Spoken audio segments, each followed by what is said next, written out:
Hello दोस्तों, कैसे हैं आप सब। उम्मीद है कि अच्छे हैं। और मैं गुलशन भास्कर स्वागत करता हूं आपके अपने स्मार्ट कोचिंग सेंटर में। और उम्मीद है भाई अच्छे से आप स्टडी कर रहे होंगे, सारी वीडियो आप देख रहे होंगे।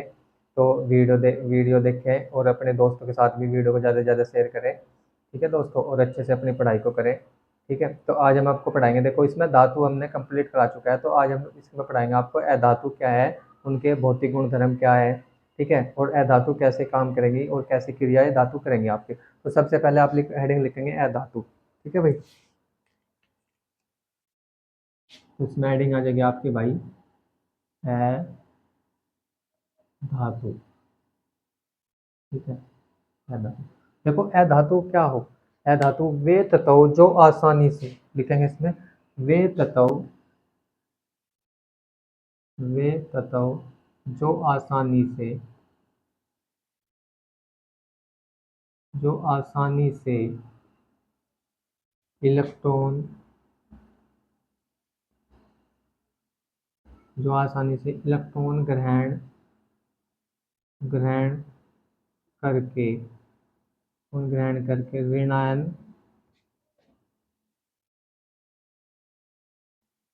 बनाते हैं, ऋणायन बनाते हैं। ठीक है भाई, बनाते हैं उन्हें, उन्हें अधातु, उन्हें अधातु कहते हैं, उन्हें अधातु कहते हैं। समझ गए भाई। देखो, वे तत्व जो आसानी से इलेक्ट्रॉन को ग्रहण कर लेंगे, और ग्रहण करने के बाद जैसे इलेक्ट्रॉन आएगा, इलेक्ट्रॉन पर माइनस चार्ज होगा भाई, तो उसमें क्या होगी, ऋणायन की संख्या बढ़ जाएगी, तो उन्हें क्यों क्या बोलेंगे, फिर उन्हें बोलेंगे अधातु। ठीक है, समझ गए भाई। अब लिखेंगे, इसमें लिखेंगे आप अधातु। ठीक है भाई, अब लिखो इसमें धातुओं के,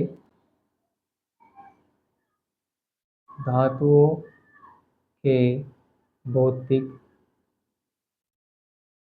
भौतिक गुणधर्म, गुणधर्म। ठीक है, तो धातुओं के भौतिक गुण। अब देखो भाई, हमने आपको पढ़ाया था कि अभी तक जो पृथ्वी पर ज्ञात तत्व कितने, कुल 118 है। कितने तत्व पाए जाते हैं भाई, 118। तो अब यहाँ देखो, इसमें क्या होगा। अच्छा भाई, ये अधातु करो, अधातु है यहाँ पे। मिनट, इसको लिखो अधातु, अधातुओं के भौतिक गुण। अब लिखो उसमें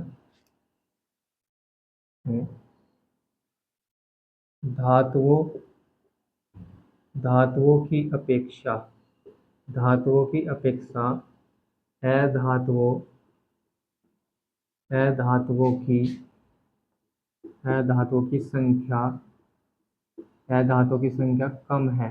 क्या है भाई, कम है। देखो, हमने आपको बताया था कुल तत्व कितने थे, 118, 118 बताए थे। ठीक है, और इस 118 में से हमने बताया था आपको भाई, ये 3 पार्ट हैं इसके। ठीक है, इन 118 में से शुरू में आपको बताया 93 क्या है, धातु। और आपके 18 क्या है, आपकी अधातु है। और 7 क्या आपके, 7 आपके होंगे उपधातु। ठीक है भाई। तो देखो, यहाँ लिखा है धातुओं की अपेक्षा अधातुओं की संख्या कम होती है। कितनी होगी भाई, धातु की संख्या कम होती है। टोटल कितनी संख्या हो गया धातुओं की, तो आप लिखेंगे 18। तो हमारे कितने धातुओं की अपेक्षा अधातु की संख्या कम, और कितनी अधातु है हमारे पास, तो हमारे पास 18 धातु अधातु है। ठीक है भाई, और कैसे होंगे, तो देखो कौन कौन सी धातु है जो, कुछ धातु के एग्जाम्पल लिखेंगे इसमें। जैसे आप लिखो भाई, हाइड्रोजन अधातु है। ठीक है, नाइट्रोजन अधातु है। समझ गए भाई। फास्फोरस धातु है। और ब्रोम, ये या ब्रोमीन आपके धातु है। ठीक है भाई। और उसके बाद आपका क्लोरीन धातु है। तो आदि आपकी क्या है, सारी की सारी आपकी धातु है। समझ गए भाई। जैसे आपका hydrogen, nitrogen, phosphorus, bromine, chlorine आदि आपकी क्या होंगी, आदि आपकी अधातुएं हैं। ठीक है भाई, क्या होंगे, आदि आपकी अधातुएं हैं। अभी इसके बाद लिखेंगे अधातुएं,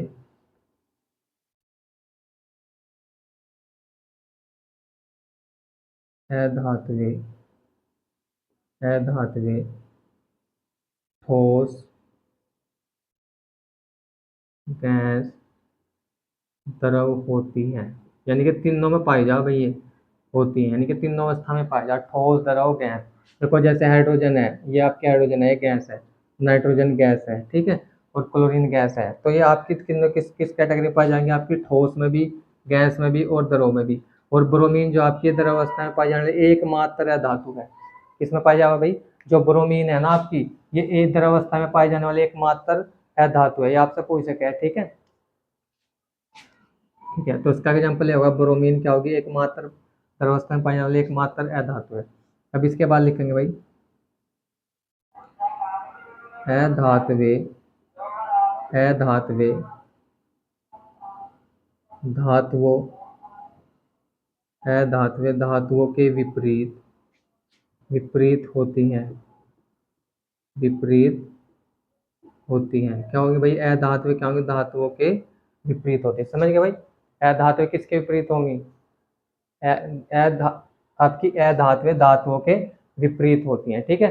तो अब इसके लिख रहे हैं हम, ये कुछ हमने इंपोर्टेंट इफेक्ट पढ़े 2-3, तो अब अधातुओं के भौतिक गुण लिखेंगे। तो पहला भौतिक गुण लिखेंगे आप इसमें, अधात्वे चमकदार नहीं होती। पहला गुण है इसका भाई, अधात्वे, अधात्वे चमकदार, चमकदार नहीं होती, नहीं होती, ठीक है भाई। तो पहला गुण क्या लिखेंगे इसमें, अधात्वे चमकदार नहीं होती। अब लिखो इसमें ठोस, इसमें लिखेंगे ठोस अधातुओं, ठोस अधातुओं की सतह, सतह धातुओं की तरह, धातुओं की तरह, धातुओं की तरह चमकदार, चमकदार नहीं होती। क्या होगी भाई, ठोस अधातु की सतह धातुओं की तरह चमकदार नहीं होती। लेकिन, लेकिन आप इसमें लिखेंगे क्या, क्या लिखेंगे भाई आप, आयोडीन, इसमें लिखेंगे, देखो आपकी आयोडीन, आयोडीन आपकी अधातु है, आयोडीन तथा, तथा, ठीक है, आयोडीन तथा सोडियम, नहीं हाँ भाई एक मिनट रुको, आयोडीन तथा ग्रेफाइट, आयोडीन तथा ग्रेफाइट कैसी धातु होंगी भाई आपकी, ये चमकदार धातु होंगी, ठीक है। आयोडीन और ग्रेफाइट क्या होंगी, इनकी सतह क्या होगी, इनके जो आपकी चमकदार धातु हैं, तो ये इसके अपवाद मान लो, चाहे इसके क्या होंगे, देखो ठोस धातु, ठोस है धातु की सतह धातु की तरह चमकदार नहीं होती, लेकिन इसमें जो आपकी आयोडीन है और ग्रेफाइट ये क्या होंगी, ये चमकदार होंगी, ठीक है। उम्मीद है भाई वीडियो अच्छी लगी होगी यहाँ तक, ठीक है। आप सब इसका स्क्रीनशॉट ले लो।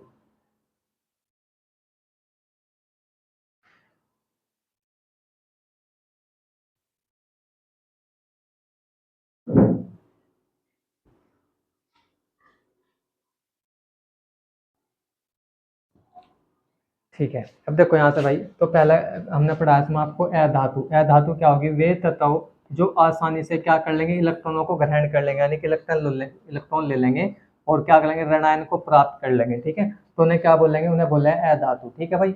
और अधातुओं के भौतिक गुण, देखो धातुओं की अपेक्षा अधातुओं की संख्या कम होती है। देखो धातु कितनी है मेरे पास 93 और अधातु कितने हैं भाई 18, तो देखो अपेक्षा कम है ना, ठीक है। अब देखो hydrogen, sodium, phosphorus, bromine, chlorine आदि आपकी क्या है, ये सारे क्या आपके अधातु हैं, ठीक है भाई।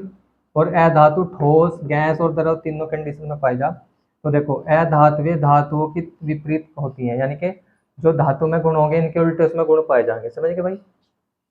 तो देखो अधातुएं चमकदार नहीं होती, तो अधातु क्या होगी आपकी, चमकदार नहीं होती। ठोस धातुओं की सतह धातु की तरह चमकदार नहीं होती, जैसे आपको देखो आयोडीन और ग्रेफाइट, ये क्या है, इसके अपवाद है, इनकी सतह क्या होगी भाई, चमकदार होगी, तो इसके उल्टे हैं, ठीक है। ये याद रखना है आपको, आयोडीन और ग्रेफाइट जो अधातु है ये क्या होंगी आपकी, चमकदार होंगी, ठीक है भाई। तो उम्मीद है वीडियो अच्छी लगी होगी, वीडियो अच्छी लगी तो वीडियो को लाइक करें, कमेंट करें, अपने दोस्तों के साथ ज़्यादा से ज़्यादा शेयर करें और चैनल को भी ज़्यादा से ज़्यादा सब्सक्राइब करें।